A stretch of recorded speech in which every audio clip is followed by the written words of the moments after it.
Perfect. All right, guys. Hello and welcome everyone to this episode of Success Spotlight series. And today we have Sonal with us, who has made more than 10 lakh rupees from her affiliate marketing business. And आज हम उनकी journey के बारे में बात करने वाले हैं, सीखने वाले हैं, समझने वाले हैं कि कौन से ऐसे चैलेंजेस थे, प्रॉब्लम्स थी जो सोनल ने फेस करा, कैसे उनको ओवरकम करा और कैसे वो सारी चीजें आप अपने बिजनेस में अप्लाई करके आप भी अपने बिजनेस के लिए बहुत अच्छे रिजल्ट जनरेट कर सकते हैं. So first of all, thank you and welcome Sonal to the Success Spotlight series. And we are really happy to see you. Thank you so much. Yes, thank you. And Sonal, before like starting this Success Spotlight series, I just want you to give a very short, crisp introduction about yourself कि आप क्या करते हैं, कैसे आप affiliate marketing में आए, कैसे आपने चीजें स्टार्ट करी, something about your journey. Okay, my self Sonal Kanetkar. मैं महाराष्ट्र पुणे से बिलोंग करती हूँ। ओके, जब मैटरनिटी लीव पे मैं थी तब मुझे कोविड के बाद मैं प्रेग्नेंट हो गई। ठीक है, सेकेंड बेबी हम्म. के साथ। तो उसके बाद बहुत सारे फिजिकल चैलेंजेस आए मुझे, तो जॉब तो मुझे क्विट करना पड़ा। तो हम्म. बट ऐसे मैं बैठ नहीं सकती थी। ठीक है, कुछ भी ना करना ये मेरे लिए पॉसिबल ही नहीं था, क्योंकि फाइनेंशियली इंडिपेंडेंट मैं पहले से ही थी। ठीक है, तो ये डिपेंडेंसी मुझे बहुत खाए जा रही थी। सो मैं सर्च कर रही थी, तब मुझे ये अपॉर्चुनिटी मिली। ठीक है, on the reels. Hmm. And मैंने अफिलिएट मार्केटिंग स्टार्ट की। That's great. सो अभी आपने सोनल बोला जैसे कि आप फाइनेंशियली इंडिपेंडेंट पहले से, तो लाइक आप पहले से जॉब करते थे या इन सम यस। बिजनेस, फिर आप यहाँ पर एफिलिएट मार्केटिंग में स्विच किया आपने? नहीं नहीं, मैं एमबीए एचआर थी। ओके, सो मैं हम्म. कॉर्पोरेट में जॉब करती थी पहले। फिर मैंने बीएड भी की, तो मैं प्रोफेसर भी थी, इकोनॉमिक स्पेशलिस्ट थी मेरा सब्जेक्ट। Okay, so great. ये मतलब ये सब कोविड के बाद बहुत ही सिचुएशन खराब हो गई थी। सो हम्म. जॉब भी नहीं थे, कॉर्पोरेट लाइफ तो पूरी वर्क फ्रॉम होम हो गई थी। ठीक है, हम्म. और मेरी प्रेगनेंसी उसमें, तो वो बहुत टफ जॉब हो गया था मेरे लिए। सो मैंने वो क्विट कर दिया। और जब मैं रील स्क्रॉल कर रही थी तब मुझे एक रील दिखी, तो मैंने वो सब सर्च किया, और उसके बाद अफिलिएट मार्केटिंग की जर्नी मेरी स्टार्ट हो गई। ग्रेट. आपने बताया कि आपने अपने मैटरनिटी लीव वाले टाइम पर एफिलिएट मार्केटिंग को एक्सप्लोर किया, स्टार्ट किया एंड वहां से आपकी जर्नी स्टार्ट हुई. तो how was your families reaction उस टाइम पर? आपकी फैमिली ने आपको सपोर्ट किया, उनका क्या बेसिकली रिएक्शन था? Because normally I don't think कोई भी फैमिली मेंबर अलाउ करना चाहेगा किसी को भी at this situation of your life, जहां पर बहुत एक्स्ट्रा केयर की जरूरत होती है, कॉन्शियस रहना पड़ता है छोटी छोटी चीजों को लेके, and at that point of time आप अपनी लाइफ में एक पूरा नया करियर स्टार्ट कर रहे हो. What was your families reaction? Actually जब मैंने अफिलिएट मार्केटिंग स्टार्ट की ना, तब मेरा बेबी 8 मंथ का था। ठीक है, सेकेंड बेबी। नहीं. ये ओके. तब मैंने एनरोल किया था in the November, first week मैंने एनरोल किया था 2024 में। Okay, okay. तब मुझे बहुत सारे फैमिली, मतलब मैंने सिर्फ मेरे हस्बैंड को बताया था 2023 में कि आपने एनरोल किया था? नहीं नहीं, 24। 24 तो अभी चल रहा है. यस यस, अभी सॉरी, लास्ट 23 मंथ. में। हाँ, हाँ, 23 मतलब में। Almost 1 year. सॉरी, हाँ, हम्म. 23, ऑलमोस्ट 1 ईयर। ठीक है, सो एनरोल करने के बाद मैंने हस्बैंड को बताया था, लेकिन उनका जैसे टिपिकल हस्बैंड रहते हैं, उनका भी वैसा ही था कि ये कुछ भी नहीं होता है, ये सब स्कैम होता है, और तुम हम्म. मत करो। ठीक है, तुम हम्म. अपना टाइम और पैसे दोनों भी वेस्ट कर रही हो। पैसे का तो कोई इशू नहीं था, वो मैं अपने जो मैंने कमाए थे उसमें से एनरोल करने वाली थी, लेकिन तुम अपना टाइम वेस्ट कर रही हो, बच्चे को ध्यान दो। ठीक है, वो हम्म. 8 मंथ का ही है सिर्फ, और बड़ा बेटा मेरा स्कूल में जाता था, तो हम्म. टफ जॉब था तब भी। ठीक है, घर के काम करना, बच्चों को संभालना। लेकिन मैंने ठान लिया था कि मैं कुछ तो करूंगी, ऐसे बैठना मेरे लिए पॉसिबल ही नहीं था, क्योंकि ऑलरेडी मेरे 8 to 9 मंथ, 10 मंथ पकड़ो, चले गए थे ऐसे ही। ठीक है, कि मैं पूरी तरह डिपेंडेंट थी घर वालों पे। सो तब मैंने थोड़ा सा खुद को ही पुश किया, और मैंने ये जर्नी स्टार्ट की। That's great. सो उस पॉइंट ऑफ टाइम पर आपने अकेले डिसीजन लिया कि I want to start up with these things, although आपके हस्बैंड ने आपको मना भी किया एक बार के लिए, but still you started up with this thing. That's really appreciable. So what was your personal feeling जब आपने एक कॉर्पोरेट बैकग्राउंड से, बिकॉज इससे पहले आपने जॉब्स करी, you had a great career, but आप अब एक कॉर्पोरेट करियर से अब आप एक बिजनेस पे स्विच कर रहे हो. सो what was your internal feelings? कैसा फील हो रहा था जब आप कॉर्पोरेट से बिजनेस में जाते हो? नहीं, बहुत अच्छी फीलिंग है, क्योंकि कॉर्पोरेट में कैसे होता है, फ्लेक्सिबिलिटी बहुत देनी पड़ती है, क्योंकि 8 आवर्स फिक्स नहीं रहते बिल्कुल भी। मेरा तो जॉब था कि 13 आवर्स, 14 आवर्स भी लगते थे। कभी कभी मैं घर पे रात को 11:30 बजे भी आती थी ऑफिस से। ठीक है, हम्म. तब मेरा एक बेटा था, पहला बेटा था। ठीक है, तो वो हम्म. मेरे घर वाले संभालते थे, इनलॉस थे मेरे, तो वो संभाल लेते थे। ठीक है, लेकिन जब सेकेंड में भी हो गया ना, तब क्या हुआ, वो उसको मेरी आदत बहुत ज्यादा लगी। सो हम्म. मैं बाहर ही नहीं जा सकती थी। और हम्म. फिर उसके बाद मतलब अभी ऐसा लग रहा है कि वो जो सैलरी थी और अभी मैं जो कमा रही हूँ वो उसमें जमीन आसमान का फर्क है। Okay. So what is your family's reaction now when they see you making so much of money, your kids, your husband? नहीं, now they are very happy because अभी मेरी जो सासू माँ है वो बैठ के बोलती है चलो मैं आपका वीडियो शूट करती हूँ, आपको कुछ शूट करना है तो बोलो मुझे, मैं शूट करती हूँ। तो now they are Great. Very happy. Great, that's a great achievement कि आपकी मदर इन लॉ आपको हेल्प कर रही है वीडियो शूट करने में। ग्रेट ग्रेट, दैट्स एब्सोल्युटली अगर ग्रेट। कोई मेरा काम चल रहा होता है तो वो बच्चों को भी संभालती है, घर घर का सारा काम भी करती है, किचन भी संभालती है, सब कुछ करती है। लेकिन तुम करो, ठीक है, आगे जा रही हो तो आगे जाओ, ऐसा है। मतलब अभी फुल सपोर्ट है मेरे फैमिली से। Very good very good very good, अभी लाइफ सॉर्टेड है। पहले जो भी चैलेंजेस थे, फैमिली से सपोर्ट नहीं भी था या जो भी चीजें कॉम्प्लिकेशंस थी, अभी वो सारी चीजें सॉर्ट हो चुकी है। Now family is in 100% support. That in itself is a very big achievement. Perfect. So Sonal, you come from a corporate background and अभी आपने एफिलिएट मार्केटिंग स्टार्ट किया। सो आई फील लाइक आपके कॉर्पोरेट बैकग्राउंड और affiliate marketing के बीच में कोई भी relation नहीं है। एज यू टोल्ड कि you belong from economics background and फिर आपने एफिलिएट मार्केटिंग स्टार्ट किया। So that to in a short span of time, मतलब I feel 10-12 months for a housewife और for anyone is like coming from a corporate background is like बहुत ज्यादा नहीं है। आपने इतने time अगर 10 लाख से ऊपर का इनकम अचीव किया तो that is a very good amount. तो what was your initial struggles जब आपने अपने इस चीज को स्टार्ट किया, क्योंकि आपका कोई बैकग्राउंड नहीं है इस चीज का। कैसे आपने चीजों को सीखा? Tell me something about your initial days, जो सबसे हार्ड होता है हर, मतलब नॉर्मली किसी के भी बिजनेस में। आपके वो टाइम कैसे गया था, स्टार्टिंग के 3-4-5 months? यस, एक्चुअली ये जो था वो मैंने पूरा स्क्रैच से शुरू किया था क्योंकि इसके बारे में कुछ भी नॉलेज नहीं था। मतलब अफिलिएट मार्केटिंग होता क्या है ये भी मुझे नहीं पता, ऐसे ऐसी कोई स्किल है ये भी मुझे नहीं पता था, ठीक है। जब मैंने हम्म। स्टार्ट किया है तो मैंने जो ट्रेनिंग्स है हमारे वो लिए, ठीक है, हम्म। बेसिक ट्रेनिंग्स जो थे वो लिए।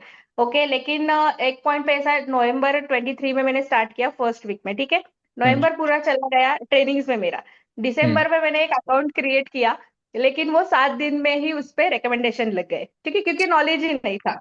हम्म। उसके बाद हम्म। फिर रिकमेंडेशन लगे, फिर मैंने दूसरा अकाउंट शुरू किया हम्म। इंस्टाग्राम का। फिर वो तो सस्पेंड ही हो गया 5 दिन में, ओ।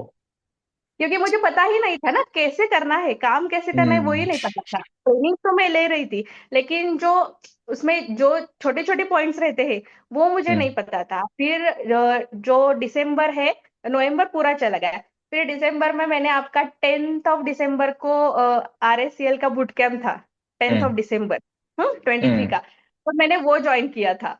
और मैंने ग्रेट। सेम डे एनरोल कर लिया था कि नहीं, क्योंकि मेरा था कि मुझे किसी एक्सपर्ट से सीखना है, क्योंकि मुझे हम्म। तो कोई नॉलेज नहीं है उसमें, ठीक है। मुझे कोई ऐसा बंदा चाहिए कि वो मुझे जीरो से सिखा सके, ठीक है। हम्म। काम तो हमें ही करना है, लेकिन गाइडेंस जो होता है वो गाइडेंस मुझे आपसे बहुत अच्छा मिला। मतलब आई एम ब्लेस्ड कि मैंने उस दिन एनरोल किया। एंड जनवरी में मैंने ओके। मेरा न्यू अकाउंट क्रिएट किया, थर्ड अकाउंट, ओके। तो वो जो है वो बूस्ट हो गया और 6 मंथ्स में मैंने 19 के फॉलोअर्स जनरेट किए वहां पे। ग्रेट, बहुत बढ़िया बात है। तो अभी आपने जैसे बताया स्टार्टिंग के 2 महीने में आपके 2 अकाउंट सस्पेंड हुए, रिकमेंडेशंस भी ऑफ हुए, बहुत सारी चीजें हुई कुछ छोटी छोटी मिस्टेक्स की वजह से। Then you attended our boot camp, you got into our C system, आप डोमिनेटर्स का पार्ट बने। उसके बाद में आपने अपनी तीसरी आईडी बनाई जो आप 19,000 फॉलोअर्स तक ग्रो कर पाई, थिंक 2 महीने से कम के टाइम फ्रेम में। So what were the major changes जो आपको फील हुए कि आप, मतलब इतना इंस्टेंटली स्विच कैसे हो पाया 2 आईडीज बैन होने से तीसरी आईडी इतना अच्छा ग्रो कर पाना? What was that change? क्योंकि जो जब मैंने पहले 2 आईडी बनाए थे वो आधे अधूरे नॉलेज के साथ बनाए थे, ओके। जब हम्म। मैंने डीबीटी ज्वाइन किया तब मैंने पूरा 15 to 16 डेज दिए कि मैंने अच्छे से ट्रेनिंग फॉलो किए, जो भी आपने वहां पे सिखाए थे वो सारे ट्रेनिंग फॉलो किए। और मेरे दो ऐसे बुक है जो पूरे भर चुके हैं नोट्स के, ठीक है। कुछ भी ग्रेट। मुझे समझ नहीं आता था, मैं नोट्स लिखती थी, कुछ भी जो भी आप बताते थे मुझे लगता था ये मेरे काम आने वाला है, मैं लिख लेती थी सब कुछ। अगर कुछ कंटेंट भी मुझे ऐसे चलते चलते याद आ गया तो मैं मोबाइल में नोट्स निकालती थी और उसमें लिख लेती थी, टाइप करती थी, ठीक है, और सेव कर लेती थी। सो जो ट्रेनिंग्स है उन्होंने मुझे बहुत हेल्प किया ग्रो करने के लिए। That's great, that's really great. This is a very important की पॉइंटर। ये मैं कई बार ट्रेनिंग में सिखाता भी हूँ। आई डोंट नो ये आपके सबकॉन्शियस में वहां से गया या फिर आप खुद से फॉलो करते हो। You always need to have copy and pen with you. जो भी चीजें दिमाग में आए नोट डाउन करते रहो, नोट्स लेते रहो। जितनी ज्यादा बार किसी चीज को प्रैक्टिस करोगे, देखोगे, उतनी बार आपको कुछ ना कुछ उसमें नया मिलेगा, कुछ सीखने को मिलेगा। एंड दैट्स रियली ग्रेट कि आपको उन सब चीजों से सीखने को मिला एंड आप यहाँ तक पहुंचे। तो अच्छा सोनल, आपकी जर्नी की स्टार्टिंग से नवंबर से लेके आपको कितना टाइम लगा अपना फर्स्ट सेल करने में? क्योंकि नॉर्मली लोगों के लिए फर्स्ट सेल, पहला 1 लाख रुपए करना, ये सबसे चैलेंजिंग फेस रहता है, सबसे ज्यादा लोग इम्पेशेंट यहीं पर होते हैं। आपने अपना फर्स्ट सेल कितने टाइम में किया? नहीं, एक्चुअली जब मैंने एनरोल किया था तब मेरी एक फ्रेंड थी, उसने मेरे से इन्फ्लुएंस मास्टरी ले लिया था, ठीक है? तो हम्म। 7,000 21,000 हो चुके थे मेरे। लेकिन वो हम्म। कैसे थे? मेरे जान पहचान वाले थे, हम्म। ठीक है, जिनको मैंने बताया था। एक फाइनेंस का हुआ था, एक ट्रैफिक का हुआ था और एक इन्फ्लुएंस का हुआ था, ठीक है। हम्म। लेकिन जो नॉन नॉन अननोन पीपल थे, ठीक है, हम्म। तो हम्म। वो जनवरी से मैंने जो अकाउंट मेरा क्रिएट किया था और जिसपे मैं रील्स डालती थी, और उस हम्म। रील से ऑर्गेनिकली मेरा अकाउंट भी ग्रो हुआ है और मेरे लीड्स भी आए हैं। ओके, तो पहला 1 लाख रुपए तक पहुंचने में आपको कितना टाइम लगा नहीं, जनवरी अप्रोक्सीमेटली? फरवरी मार्च, जनवरी फरवरी मार्च में मेरा 30,000 था इनकम, ठीक है। हम्म। हम्म। अप्रैल में जो इनकम था मेरा वो 1,23,000 हो गया था। ग्रेट, अप्रैल ऑलमोस्ट 1 लाख रुपए अप्रैल के मंथ में आपने हाँ, कमाए। Yes, one great. Lakh twenty three thousand okay, और एंड फ्रॉम जुलाई में अप्रैल मैंने टू 2,37,000 जनरेट किए थे, जुलाई मंथ। अमेजिंग अमेजिंग, मतलब this is something which needs to be noted down, and इस चीज को समझना बहुत जरूरी है हर किसी के लिए कि नवंबर, दिसंबर, जनवरी, फरवरी, मार्च, ये 5 महीने आपने पेशेंस के साथ में काम किया। जब आपके इंस्टाग्राम आईडी सस्पेंड हुए, रिकमेंडेशंस बंद हुए, उसके बाद भी आपने पेशेंस के साथ में एक कम्युनिटी का पार्ट बने, वहां पर जाके आपने चीजें सीखी, इंप्लीमेंट करी, फिर उसके बाद भी 3 महीने आप पेशेंस के साथ में काम करते रहे, then your business like shooted up and आप एक महीने में 1 लाख, फिर अगले महीने में 2 लाख, 2.5 लाख, इस तरीके से आपने इनकम अचीव किया। That's really great. That's really great. Perfect. So Sonal, आपके एक्सपीरियंस है, what are the major changes जो आपकी पर्सनल लाइफ में आए हैं from the day of starting till now? Because obviously जब आप लाइफ में पैसा कमाते हो, फैमिलीज के रिएक्शन, आसपास के लोगों के रिएक्शन, आपके खुद को लेके रिएक्शंस और फीलिंग्स चेंज होते हैं। तो what do you feel like आपकी लाइफ में क्या मेजर चेंजेस आए फ्रॉम द डे जब आप जीरो पर थे and today when you have made more than 10 lakh rupees?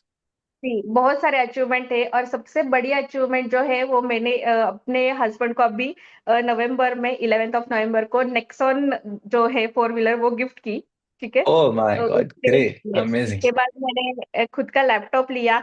उसके बाद जो भी बिजनेस के लिए मुझे सेलफोन्स लगते थे वो सारे मैंने अपने जो अफिलिएट के जो इनकम है उसमें से ही ले लिए। और जो बहुत बड़ा। रिस्पेक्ट है वो बहुत रिस्पेक्ट है, मतलब अभी सब लोग पूछते हैं कि क्या करती हो, कैसे करती हो, और एनरोल करने के लिए सब तैयार है अभी, ठीक है। ऑलराइट। तो जैसे नॉर्मली हर किसी के साथ में होता है, स्टार्टिंग में बहुत सारे लोगों को बैकलैशेस मिलते हैं, निगेटिविटी मिलती है आसपास वाले लोगों से, फैमिली से, रिलेटिव से, कि क्या कर रहे हो, क्यों कर रहे हो, चुपचाप एक कॉर्पोरेट करियर था उसको छोड़ के आप किसी और चीज में करो। Was this the situation with you also? आपको भी स्टार्टिंग में किसी आसपास वाले लोगों से, कॉर्पोरेट फ्रेंड से ऐसा सुनने को मिलता था कि क्यों कर रहे हो, क्या जरूरत है ये सब करने की, एंड अभी उनके नहीं, रिएक्शंस एक्चुअली चेंज हो कैसा गए? था, मेरा फोकस क्लियर था, क्योंकि जब मैं एक अदर टारगेट सेट करती हूँ ना तब मैं वो अचीव करने के लिए कुछ भी करती हूँ। सो मैंने कभी किसी पे ध्यान नहीं दिया, मतलब एक 1 ईयर जो था मैं कभी कोई शादी में नहीं गई, ठीक है। पूरा घर पे कंसंट्रेट करके अफिलिएट मार्केटिंग पे ही ध्यान दिया, जाती थी, शूट करती थी, कंटेंट शूट करके घर आती थी, ठीक है। वो मेरा 7 8 दिन 15 दिन चल जाता था, एक कंटेंट में शूट करती थी। लेकिन मैंने ऐसे किसी के साथ नहीं, मैंने किसी का सुना ही नहीं उस टाइम। अगर बोलते भी होंगे तो बोलने दो, ऐसा मैंने था नहीं मेरा, सुना। क्योंकि ग्रेट। नहीं, क्योंकि क्या था, मेरी फैमिली जो है वो सपोर्टिव थी। फैमिली मतलब हम्म। हस्बैंड सपोर्टिव थे, मेरे मम्मी पापा, मेरे इन लॉज जो है उनका सपोर्ट था, तो बस हो गया ना। बाकी लोगों का क्या करना है, बिल्कुल नहीं सुना बहुत मैंने। बढ़िया, बहुत बढ़िया, जस्ट लव दैट माइंडसेट, बहुत बढ़िया बात है। ओके। सो सोनल, नॉर्मली बहुत सारे हाउस वाइफ्स इस बिजनेस को स्टार्ट करते हैं, they get awareness about these things, they start up with the things. आपने भी बहुत सारे लोगों को अपने बाद में स्टार्ट करते हुए देखा होगा, आपके थ्रू भी बहुत हम्म। सारे लोगों ने इन चीजों का इनिशिएटिव लिया होगा। So what do you feel normally बहुत सारे लोगों के बीच में और आप में वो क्या डिफरेंस है जिसकी वजह से आप जीरो से यहाँ तक आ पाए हो एंड लोग नॉर्मली नहीं आ पाते? बिकॉज आई एम श्योर आपने भी लोगों को देखा होगा काम करते हुए, लोग गलतियां करते हैं, you observe people around you, आपकी भी टीम में बहुत सारे लोग होंगे। What are the major differences which you feel आपके और उनके बीच में जिसकी वजह से आप सक्सेसफुल बन पाए हो और वो नहीं बन पा रहा? सी ओनली माइंडसेट मैटर करता है, क्योंकि क्या है, मेरी तो जर्नी बहुत ही मतलब डेंजर ही बोल सकते हैं हम, ठीक है। मेरे 2 अकाउंट सस्पेंड हो गए और हम्म। इतना सब कुछ हो गया, क्योंकि जो स्पॉन्सर थी मेरी उनका भी कोई फैमिली इशू था, तो मैं उनको भी ब्लेम नहीं कर सकती कि मुझे सिखाओ सिखाओ। और हम्म। क्या होता है, अगर कोई आपको नॉलेज प्रोवाइड कर रहा है तो लेना आपका काम है ना। काम हम्म। तो आप ही को करना है, step by hmm. Step guidance तो आपको मिल रही है, ठीक है, आप मुझे हम्म। सिखा रहे हो, लेकिन वो कितना लेना है वो मेरे ऊपर है, काम कैसे कर सकती हूँ मैं, इतना एफर्ट्स लगाना है वो मेरे ऊपर है, ठीक है। सो बहुत बार ऐसा होता है कि मेरे अफिलिएट्स भी है बहुत सारे कि मैम नहीं हो रहा है, अकाउंट पे रहते हैं 20 रील्स, ठीक है, और नहीं हो रहा है, वो भी उसमें भी कुछ क्वालिटी नहीं रहती, ठीक है, तो कैसे होगा ना, तुम अगर काम ही नहीं कर रहे हो तो कैसे होगा, नहीं हो सकता, आपको काम करना होगा, ठीक है, पेशेंस के साथ काम करना होगा। मैंने 5 मंथ्स पेशेंस के साथ काम किया, ठीक है। जो फर्स्ट डैशबोर्ड था वो मेरा सिर्फ 7,000 रुपीज था, उस महीने में सिर्फ 7,000 रुपीज का इनकम मुझे आया था, ठीक है, उसमें भी हम्म। 5% टीडीएस कट होके वो अमाउंट आई थी। तो पेशेंस तो बहुत ही मैटर करता है। ऑलराइट, अभी आपने इसके बीच में क्वालिटी के बारे में बात करी कि आपने कंटेंट जो बनाया भी है, कुछ लोग कंटेंट कम बनाते हैं, कुछ बना भी लेते हैं तो वो क्वालिटी कंटेंट नहीं होता है। So what do you think, quality content कितना रोल प्ले करता है इन एन एफिलिएट्स जर्नी? क्योंकि बहुत सारे लोग ऐसे होते हैं जिन्होंने अकाउंट के ऊपर 50-50 100 रील्स डाल दिए हैं, but still they are not getting any traction on their account, कोई भी इंट्रैक्शन नहीं कर रहा है, कोई एंगेजमेंट नहीं आ रहा है। And I also personally feel कि वहां पर क्वालिटी एक बहुत इंपॉर्टेंट रोल प्ले करती है। आपका क्या पॉइंट ऑफ व्यू इस चीज के ऊपर कि how does quality enhances the overall growth of your business? Yes sir, क्योंकि मेरा भी ऐसा ही मानना था कि आईफोन जब मेरे पास होगा तब भी मेरी क्वालिटी अच्छी होगी या तभी मेरी रील वायरल जाएगी, लेकिन ऐसा कुछ भी नहीं है। मैंने सिर्फ 16,000 का सेलफोन से अभी तक, हाँ अभी तक आईफोन नहीं है मेरे पास, 16,000 के सेलफोन से मैं कर रही हूँ, वीवो का है मेरा फोन। और क्वालिटी का मतलब आप कितना अच्छा कंटेंट भी उसमें डालते हैं, हुक लाइंस कैसी रहती है आपकी, ठीक है, हम्म। आप कैसे क्लिप्स उसमें ऐड करते हैं, क्योंकि एक जैसा पैटर्न आप नहीं फॉलो कर सकते, आपको बीच बीच में अच्छे अच्छे क्लिप्स डालने पड़ते हैं, हम्म। ठीक है, तो वो क्वालिटी आपको मेंटेन करनी पड़ती है। Okay, perfect. सो आपने अभी तक टोटल कितना रील्स बनाया होगा? 182। 182। ग्रेट। Perfect perfect. सो मतलब this could be a benchmark कि भाई जब तक आप कम से कम 100-150 रील्स नहीं बना देते तब तक आपको पेशेंस के साथ में काम करना ही चाहिए। 5 10 15 20 रील्स में आप बहुत कुछ एक्सपेक्ट नहीं कर सकते। Yes. That's great, perfect. It was an amazing conversation Sonal, बहुत अच्छा लगा आपसे बात करके। Finally I would just like to ask you, आपके जैसे बहुत सारे लोग होंगे जो इस एपिसोड को देख रहे होंगे and they would be getting a lot of pointers, बहुत सारी चीजें समझ रहे होंगे। What would be your final messages to a lot of other Sonal out there जो इस तरीके के अभी इस एपिसोड को देख रहे हैं, जो भी शायद अपनी जर्नी की स्टार्टिंग में होंगे, कोई जीरो पर बैठा होगा, कोई अपने इंस्टाग्राम अकाउंट के साथ में स्ट्रगल कर रहा है, कोई व्हाट्सएप के साथ में स्ट्रगल कर रहा है, किसी को लीड्स नहीं मिल रहे हैं, कोई काम नहीं कर पा रहा, what is your final message to them with your experience जो शायद उनको लाइफ में बहुत आगे जाने में हेल्प करे? होप होप बिल्कुल भी नहीं छोड़ने हैं, ठीक है, होप बहुत ही जरूरत है, होप की अफिलिएट मार्केटिंग में।